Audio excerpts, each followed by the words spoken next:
Let's be completely honest about our deep evolutionary history. Long before we invented a decent spear or a bow and arrow, early humans entered the grand arena of nature with arguably the worst biological build possible.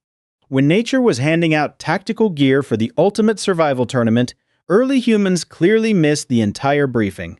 While other species spent millions of years engineering heavy organic body armor, razor-thin biological blades, and high-velocity propulsion systems, our ancestors walked into the prehistoric wilderness with absolutely nothing but their own skin. By all standards of evolutionary engineering, an animal that cannot deliver a fatal bite, cannot outrun a minor threat, and cannot withstand a direct blow should have vanished before it even started. But our ancestors solved this high-stakes equation by becoming the undisputed champions of the prehistoric food court through aggressive, high-stakes scavenging. To put it more accurately, they became the ultimate uninvited dinner guests of the Pleistocene epoch. Imagine being a massive apex predator. You've just spent immense energy chasing down a prime piece of prehistoric game and are finally sitting down to enjoy your hard-earned meal. Suddenly, a group of 20 hairless bipeds appears at the edge of the clearing. They don't have claws, and they don't have fangs, but they are throwing a collective, chaotic tantrum. They are waving giant tree branches like frantic fans at a rock concert, hurling heavy clods of wet dirt, and screaming in completely mismatched, bizarre pitches. To a wild animal, nature is predictable. But 20 hairless creatures causing a loud, completely unpredictable circus is deeply unsettling. Predators are highly risk-averse. A single minor injury or an infected scratch means slow starvation. Faced with this sheer, confusing, and incredibly loud annoyance, the predator looks at the screaming apes, looks at the carcass, and decides that keeping the meat isn't worth dealing with the local neighborhood weirdos. They back off, and the humans rush in, grab the best prime cuts, and sprint away celebrating their tactical victory.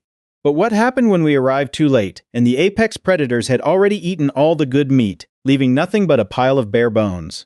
Well, that's when our ancestors unveiled another chaotic superpower, utilizing heavy river boulders and basic physics. Every other scavenger on the savanna, the vultures, the jackals had to abandon the massive leg bones because their biological jaws couldn't crack them open. But humans didn't care about jaw strength. They simply lifted a 20-pound rock, held it above their heads, and let gravity do the heavy lifting. Inside those thick, impenetrable bones lay the holy grail of prehistoric survival: bone marrow. It was pure, calorie-dense fat, completely sealed away from bacteria and competitors. We didn't need to be the kings of the jungle. We were the undisputed kings of the kitchen cleanup crew.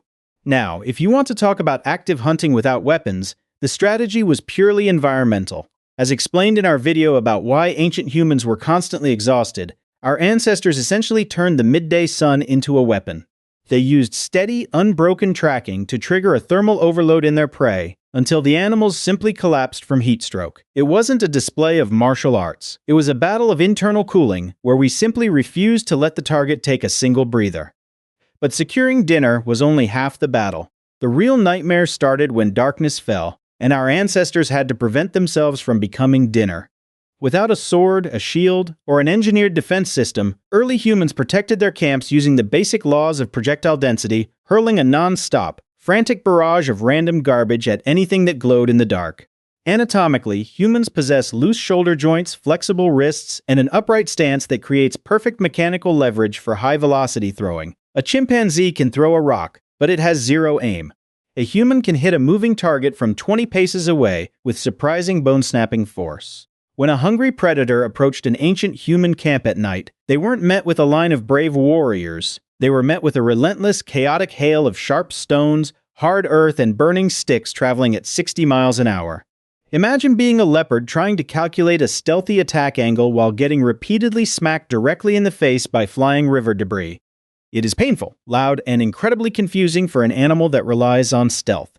By turning the immediate airspace around the campfire into a permanent no-fly zone, our lack of natural weapons became a highly effective perimeter defense system. We didn't need a wall when we could just create a localized meteor shower.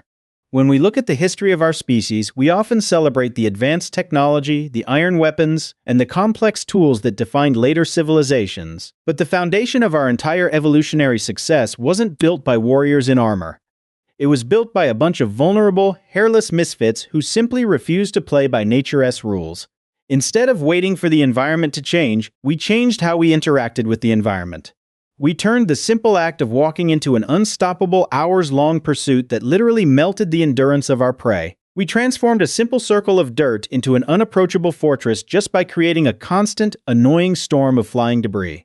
And we took over the territory of the most dangerous beasts on the planet, not by overpowering them in a fair fight, but by out-tiring them, out-annoying them, and making ourselves way too much of a hassle to deal with.